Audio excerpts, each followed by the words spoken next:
Guys, books एक इंसान की सबसे अच्छी दोस्त होती हैं, लेकिन अगर मैं आपसे सवाल पूछूं कि पूरी ही दुनिया की सबसे महंगी बुक कौन सी है तो आप लोग क्या कहेंगे? चलिए मैं आपको इसका जवाब देता हूं। उस महंगी बुक का नाम है द कोडेक्स ऑफ लिसेस्टर, जिसे बिल गेट्स ने 1994 में लगभग 30.8 मिलियन डॉलर से खरीदा था, यानी कि 200 करोड़ रुपए के लगभग इसको खरीदा था। लेकिन आज के टाइम पे अगर इन्फ्लेशन जोड़ दिया जाए तो उसकी कीमत 53 मिलियन डॉलर्स के करीब है। इस बुक को लियोनार्डो द विंसी ने खुद ने लिखा था। गाइस, आपको ये इंफॉर्मेशन कैसी लगी चैट सेक्शन में जरूर लिखेगा।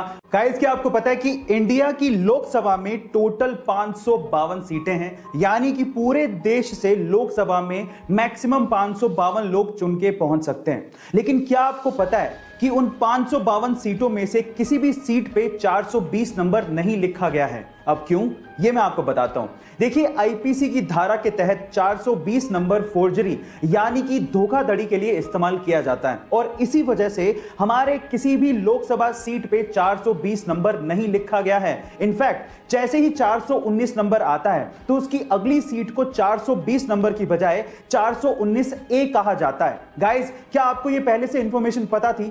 तो चैट सेक्शन में जरूर लिखिएगा। बेचना एक आर्ट है। आप जितने अलग तरीके से अपने प्रोडक्ट का विज्ञापन करेंगे, आपका प्रोडक्ट उतनी तेजी से लोगों के दिमाग में चढ़ने लगेगा और आपकी सेल्स भी बढ़ने लगेंगी। और कुछ ऐसा ही किया रेड बुल ने। एक्चुअली हुआ कुछ यूं कि एक बार रेड बुल ने अपनी एनर्जी ड्रिंक लंदन में लॉन्च की, और उसके लिए सबसे पहले उन्होंने ट्रेडिशनल विज्ञापन किए, जैसे कि टीवी और रेडियो पे ऐड देना। लेकिन उसका लोगों के दिमाग पे कोई फर्क नहीं पड़ रहा था और सेल्स भी नहीं बढ़ रहे थे। फिर रेड बुल वालों ने लगाया दिमाग। उन्होंने रेड बुल के खाली केन्स लिए और लंदन की सड़कों पे और डस्टबिन में डलवा दिए। अब जैसे लोग बाहर निकले और उन्होंने वो केन्स देखे तो लोगों को लगा कि ये ड्रिंक बहुत बिकती है, और उसके बाद उन्होंने रेड बुल को खरीदना शुरू किया और पीना शुरू कर दिया, जिससे रेड बुल की सेल्स अचानक से बढ़ गई। गाइस, कितना गजब का दिमाग लगाया ना। आपको ये आइडिया कैसा लगा चैट सेक्शन में जरूर लिखिए। इंडिया में जब भी किसी के पास पैसे होते हैं या फिर उनकी जेब अलाउ करती है तो वो अपनी पसंदीदा गाड़ी खरीदने के लिए शोरूम पहुंच जाते हैं। वो ये भी नहीं सोचते कि इस गाड़ी को पार्क करने के लिए उनके पास पार्किंग प्लेस है या नहीं, ना ही शोरूम वाले पूछते हैं। लेकिन ये इंडिया में होता है, जापान में नहीं। गाइस, जापान में अगर आपको गाड़ी खरीदनी है तो आपको पहले स्थानीय पुलिस स्टेशन पहुंचकर पार्किंग के दस्तावेज जमा कराने पड़ेंगे। उसके बाद पुलिस वाले आपको पार्किंग स्पेस सर्टिफिकेट देंगे और उसके बाद ही आप गाड़ी खरीद पाओगे।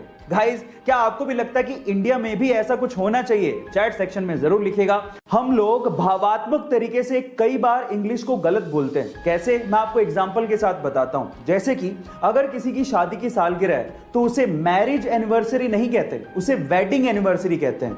इसी तरह से अगर आप किसी चीज को फिर से इस्तेमाल कर रहे हो तो उसे सेकंड हैंड नहीं कहते, उसे यूज्ड कहते हैं। इसी तरह से अगर कोई मर जाता है तो उसे डाइड नहीं कहते, उसे पास्ड अवे कहते हैं। इसी तरह से अगर कोई गरीब है तो उसे पुअर नहीं कहते, उसे अंडर प्रिविलेज्ड कहते हैं। और फाइनली अगर कोई मोटा है तो उसे फैट नहीं कहते, उसे फुल फिगर्ड कहते हैं। गाइज, आपको इंग्लिश की ये नॉलेज कैसी लगी चैट सेक्शन में जरूर लिखिएगा। गाइज, अगर आप किसी डॉक्टर के पास कभी गए हो तो आपको देखने के बाद वो एक पर्ची पर दवाई लिख के देता है, लेकिन दवाई लिखने के बाद ऊपर ऊपर वो RX भी लिखता है। क्या आप उसका मतलब जानते हैं? इनफैक्ट बहुत सारे डॉक्टर्स भी उस RX का मतलब नहीं जानते।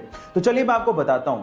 देखिए, एक्चुअली RX में R का मतलब है रेसिपियर, मतलब लेना, दवाई लेने के लिए बोला जा रहा है। और साथ ही साथ मिस्र में एक देवता है होरस, जिनकी आंख RX के जैसे दिखती है और उसे अच्छे स्वास्थ्य का प्रतीक माना जाता है। तो ओवरऑल अगर RX लिखा है तो उसका मतलब यह है कि दवाई लो और साथ में प्रभु का नाम लो, आप ठीक हो जाओगे। गाइस, आपको RX का ये मतलब सुन के कैसा लगा चैट सेक्शन में जरूर लिखिएगा। और ऐसे अमेजिंग वीडियोस के लिए यूट्यूब पे हमारे चैनल को सब्सक्राइब कर लीजिएगा, और अगर आप इंस्टाग्राम पे देख रहे हैं तो मुझे फॉलो करना मत भूलिएगा। मिलता है अगली वीडियो में।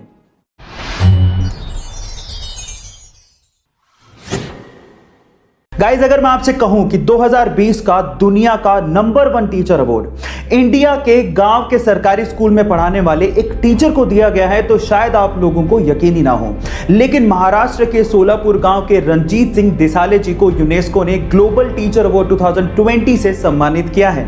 140 देशों के 12,000 टीचर्स को पीछे छोड़ते हुए रंजीत सिंह दिसाले जी ने $1 मिलियन के इनामी राशि वाले इस प्राइज को अपने नाम किया, और घोषणा होते ही आधी इनामी राशि बाकी बचे हुए टॉप 10 टीचर्स में डोनेट भी कर दी। टेक्नोलॉजी को एजुकेशन के साथ जोड़कर रंजीत सिंह दिसाले जी ने खाली पड़े हुए गांव के स्कूल में जान भर दी और इसीलिए उन्हें यह अवार्ड से सम्मानित किया गया। गाइस, क्या आप लोगों ने ऐसी स्मार्ट वॉच के बारे में सुना है जो आपकी फिंगर को ईयरफोन में कन्वर्ट कर देती हो और उसके बाद आप इसको ऐसे लगा के अपने खोल्स या म्यूजिक सुन सकते हैं? जी हाँ गाइस, इस वॉच को एसडीएल कहते हैं और एक्चुअली इस वॉच को हम लोग बाकी स्मार्ट वॉचेस की तरह ब्लूटूथ से अपने मोबाइल से कनेक्ट कर सकते हैं और उसके बाद जैसे ही कॉल आएगा एक एडवांस बटन दिया होता है जिसे क्लिक करने के बाद आप जैसे इसे कान पे लगाएंगे ये रिस्ट से फिंगर की तरफ सिग्नल्स को भेजती है और उसके बाद आपकी ये फिंगर ईयरफोन के जैसे काम करना शुरू कर देती है। आपको ये टेक्नोलॉजी कैसी लगी चैट सेक्शन में लिखना मत भूलिएगा।